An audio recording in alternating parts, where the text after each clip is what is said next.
वालेकुम आप सब देखने वालों को एंड वेलकम बैक। ये था ईद का पांचवा या छठा दिन। वैसे तो आपको पता है कि ईद के सिर्फ 3 दिन ही होते हैं, पहला, दूसरा और तीसरा। उसके बाद ईद ख़त्म हो जाती है। ये तो हम लोगों ने आजकल बना लिया है कि ईद का 5वां दिन और ईद के छठे दिन को भी हम ईद ही तस्वर कर रहे होते हैं। बस अभी मैं आ गया था छत पर और मैंने देखा कि मैंने जो कल परिंदों के लिए पानी और बाजरा रखा हुआ था उसके ऊपर एक सफ़ेद कलर का मुझे पर नज़र आया और मुझे ऐसा लग रहा था कि ये यकीनन किसी कबूतर का पर है, क्योंकि इसका रंग सफ़ेद था। किसी चिड़िया का या तोते का या कौवे का पर ये नहीं लग रहा था। अच्छा। वो अपने पानी और बाजरे के चक्कर में अपने पर यहीं पर छोड़कर चले जाते हैं और अक्सर मैं देखता रहता हूँ कि तरह तरह के रंग बिरंगे मुझे यहाँ पर पड़े हुए नज़र आते हैं। रोज़ाना का मेरा यही शेड्यूल है कि मैं इनके लिए पानी और बाजरा ज़रूर रखने के लिए ऊपर आ जाता हूँ। और काफ़ी गर्मी हो रही थी, लेकिन भाई इस गर्मी के बावजूद मैंने बाहर झांक कर देखा तो काफ़ी बच्चे गली में खेल रहे थे। और बच्चों का भी आजकल ये है कि ईद के 3 दिन तक उन्होंने खूब अपनी मौजें मना ली हैं, लेकिन इसके बावजूद इनका जो है ना बिल्कुल शौक़ ख़त्म नहीं हो रहा कि हम अब खेलना कूदना थोड़ा कम कर दें और अपना पढ़ाई पर ध्यान दें। ये देखें, इस तरफ आप देखेंगे काफ़ी बच्चे खेल रहे थे और इनका काफ़ी शोर मुझे सुनाई दे रहा था। अक्सर ऐसा होता है कि बच्चे खेलते खेलते मेरे पास शिकायत लेकर आ जाते हैं कि भाई फ़लाँ बच्चे ने मेरी टांग खींच ली, फ़लाँ बच्चे ने मुझे पानी में धक्का दे दिया, कीचड़ मेरे कपड़ों पे लग गई, कोई कहता है कि इसने मुझे गाली दी है, आप इसको डांटें। मैं बच्चों से कहता हूँ कि तुम लोग अपनी शिकायतें मेरे पास क्यों लेकर आते हो? तुम लोग अगर इसने आपको डांटा है या इसने आपको पानी में धक्का दिया है तो आप जाकर इसके पापा को शिकायत लगाओ।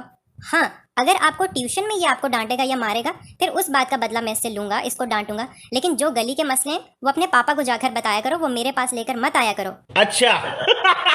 तो बस अभी बच्चे नीचे खेल ही रहे थे कि अचानक मैंने नोट किया कि बच्चों का जो जितना भी शोर शराबा था वो बिल्कुल ठंडा पड़ गया।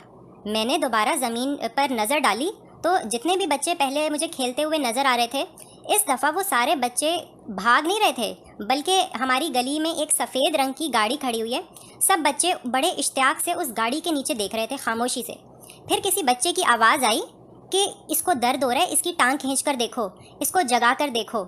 मुझे कुछ समझ में नहीं आई कि ये आखिर किस चीज़ के बारे में बात कर रहे हैं, और मुझे भी जानने का शौक़ हो गया कि आखिर उस सफ़ेद गाड़ी के नीचे क्या देख लिया बच्चों ने। तो मैंने फ़ौरन नीचे की तरफ दौड़ लगा दी ताकि जाकर देखूं तो सही कि आखिर कौन सी चीज़ उस गाड़ी के नीचे बच्चों की तवज्जो को अपनी तरफ खींच रही है। तो बस मैं भागता भागता नीचे पहुंचा और मैंने नीचे पहुंचकर बच्चों से पूछा कि तुम लोग क्या देख रहे हो, वहाँ पर क्या चीज़ है? तो बच्चों ने कहा कि भाई उस वाइट कलर की गाड़ी के नीचे ना एक छोटा सा कुत्ते का बच्चा है, एक छोटा सा पप्पी है और वो काँप रहा है, उसको दर्द हो रहा है। मैं आगे बढ़ा और मैंने जाकर जब देखा तो वाकई बच्चे बिल्कुल ठीक कह रहे थे। गाड़ी के नीचे एक बहुत ही छोटा सा कुत्ते का बच्चा लेटा हुआ था और वो काँप रहा था। मुझे समझ में नहीं आया कि ये क्यों काँप रहा है। क्या इसको किसी ने चोट लगा दी है, या इसको भूख लग रही है, या इसको गर्मी लग रही है? जा पूछ क्या। मैंने बच्चों से पूछा कि ये कब से यहाँ लेटा हुआ है, तो उन्होंने कहा कि हम लोग तो खेल रहे थे, बस अचानक हमारी नज़र पड़ी और हमें नज़र आ गया ये। फिर मैंने कहा कि तुम लोग में से कौन बच्चा इसको उठाकर दिखा सकता है मुझे? तो ताहा ने कहा कि मैं उठाकर दिखाऊं। कहने लगा दिखाओ। मैंने कहा दिखाओ।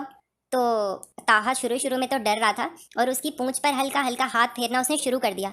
मैंने कहा ताहा, अभी तो आप कह रहे थे कि मैं आराम से उठा लूँगा, फिर उठा क्यों नहीं रहे हो? खैर भाई, ताहा ने हिम्मत की और अपने दोनों हाथों से उस कुत्ते के बच्चे को उठा लिया था।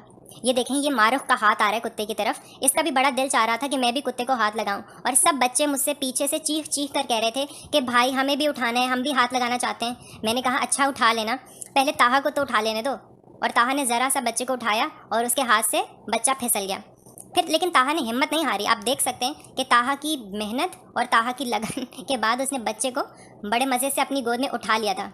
और ताहा बहुत खुश हो रहा था कि मैंने कुत्ते के बच्चे को उठा लिया है और भाई मेरी वीडियो रिकॉर्ड कर रहे हैं। और ये देखें, ये मारुख का जो है ना बस नहीं चल रहा कि ताहा के हाथ से कुत्ते का बच्चा गोद में ले ले।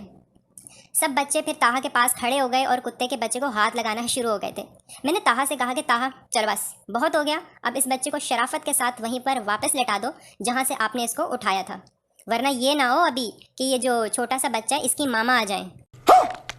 बेटा अगर इस छोटे से बच्चे की मामा आ गई ना, बड़ा वाला डॉगी होता है वो, तो आप लोग भाग खड़े हो गए। ये देखें, अल्लाह, ये मारुख ने कुत्ते के बच्चे के बाल खींचकर उसको इतनी बुरे तरीके से बाहर निकाला था। सब बच्चे बड़ा खुश हो रहे थे और सब बच्चे पकड़न पकड़ाई को भूलकर इस कुत्ते के बच्चे से खेलना शुरू हो गए थे।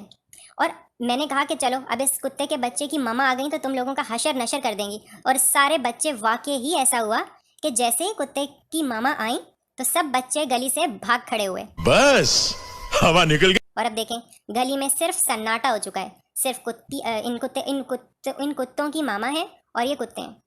तो ये देखें, सारे बच्चे गायब हो चुके हैं। ऐसा ही होता है, जैसे ये डॉगी इस गली में नमूदार होता है, सारे बच्चे अपने घरों के बरामदों में भाग जाते हैं।